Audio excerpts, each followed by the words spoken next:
Hello snowboarders of the internet, I am your host TC and today I will be reviewing the Jones Rally Cat.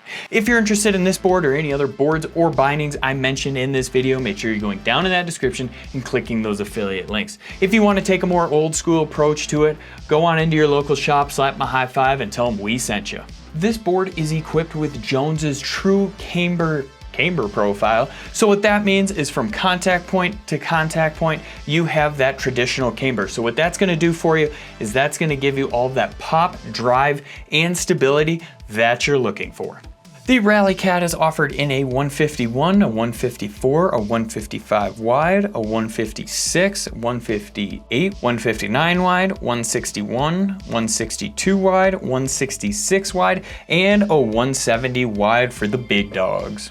I rode this board at Copper Mountain where it was a beautiful sunny day. The groomers pretty much decided to just groom the center of the runs, leaving it where that snow stayed firm all day and pretty much never softened up. So if you went to the sides of the runs or anything like that, it was pretty much like riding on the moon where you're getting bounced around. Definitely not ideal conditions there. As you stayed on the groomers though, it was totally fine. It was pretty empty that day as well, so pretty much had those smooth groomers all day. You could find that fresh Roy even to the last chair where it was absolutely amazing. I used my Ride Fuse boots and my Jones Mercury Phase bindings. When we're talking overall flex on the Rally Cat, it's definitely softer than the middle of the road.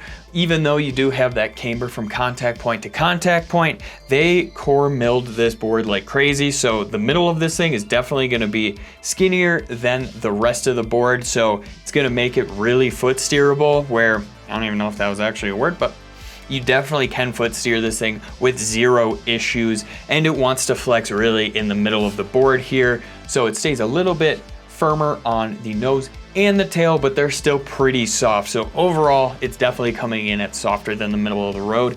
And as we transition into the stability portion, it is fairly stable. I will say it definitely handles it better at slower speeds. Once you get to those high speeds, start really charging on this thing, you're gonna feel that nose and tail start to vibrate, making this board a little bit more on the lively side than it is on the damper side where you're feeling pretty much everything you go over. So when I was going off the run, pretty much onto that uneven, icier terrain, I felt everything I was going over. But honestly, it's not a bad thing just because when you are more of a beginner or a beginner intermediate, you want to know what you're riding over. You don't want the dampest board out there just because you might not feel those different variable conditions and it might just end up hindering your riding. So overall, definitely going to be a lively board, definitely on the softer side. So just keep that in mind.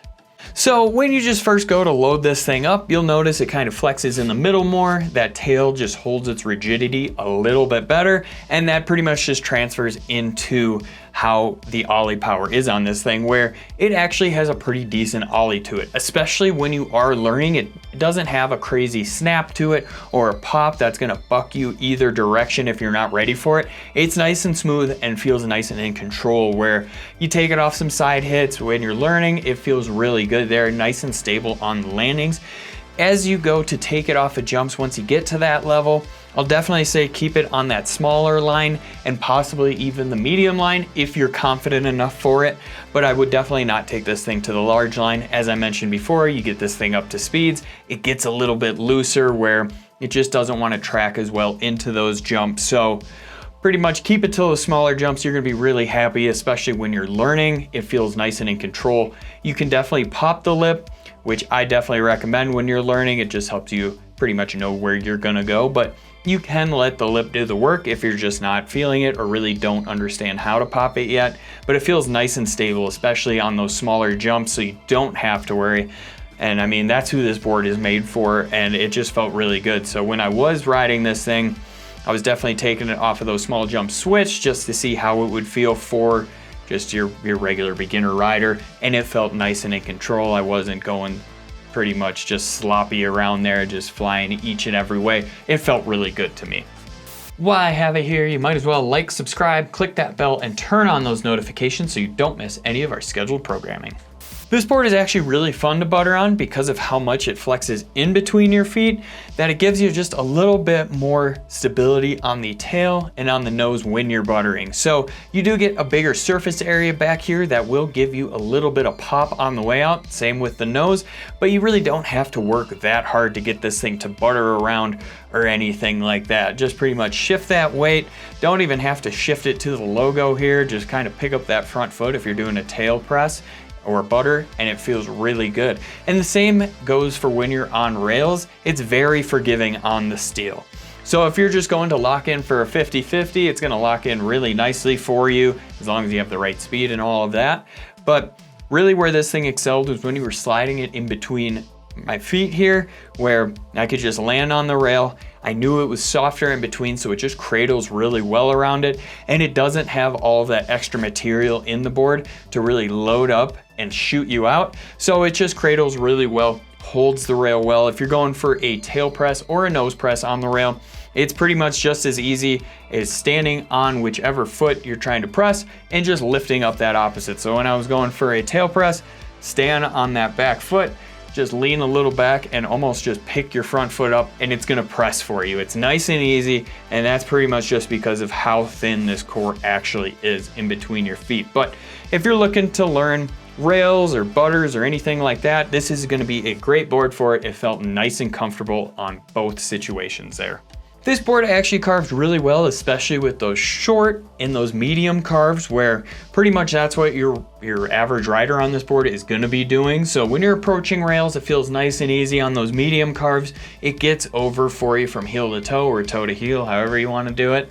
It does it pretty well where it doesn't feel sketchy or anything like that. It's only until you get to those larger carves or those more high speed carves is when you're gonna really notice this thing not being the most stable on edge, but for the most part it does hold pretty well.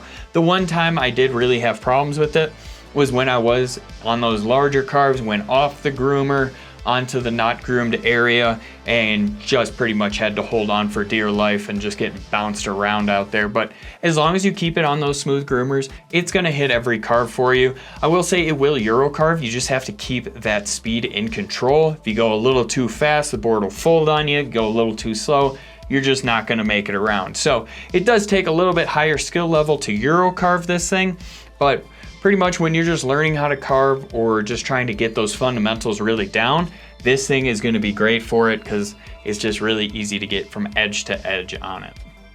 Rider in mind. This board is really made for that beginner rider that just hasn't found their niche in snowboarding yet, so they just need one board to pretty much take them everywhere and do everything with, whether they're gonna go hit the park, they're just gonna cruise groomers, they're gonna go do side hits, any of that stuff. This board will help them progress to that next level.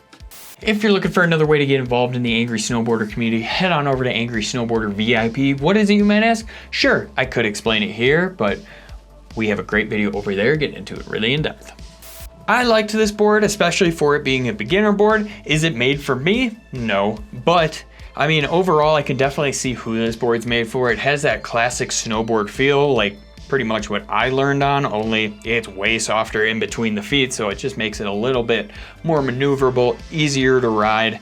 But I love that Jones is making this board. They needed something to be a little bit more approachable, especially for those beginners, getting people into snowboarding, and it just helps them find the brand a little bit earlier, because as you guys know, Jones makes great intermediate and advanced boards, but they didn't really have anything in this pretty much section for riders. So I think that's great that they made this, and really it just helps people kind of find that brand a little bit earlier, and also just get into snowboarding where they started on a full cambered board. They're gonna wanna continue with that. So I like how this board doesn't really coddle you and make you just feel like, hey, I can ride any board out there.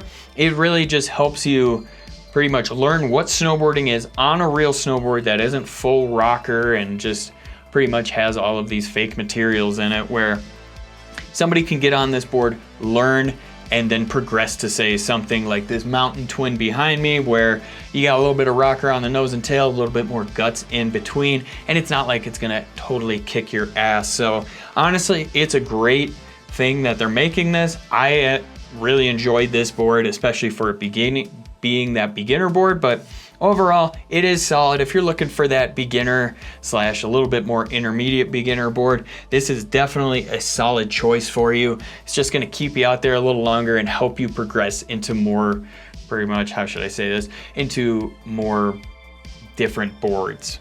Comparable boards, the Nidecker Cheap Trick, the Ride Agenda, and the Rome Mechanic.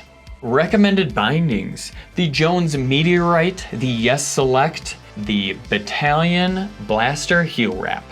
As always guys, I've been your host TC, and this has been my review of the Jones Rally Cat.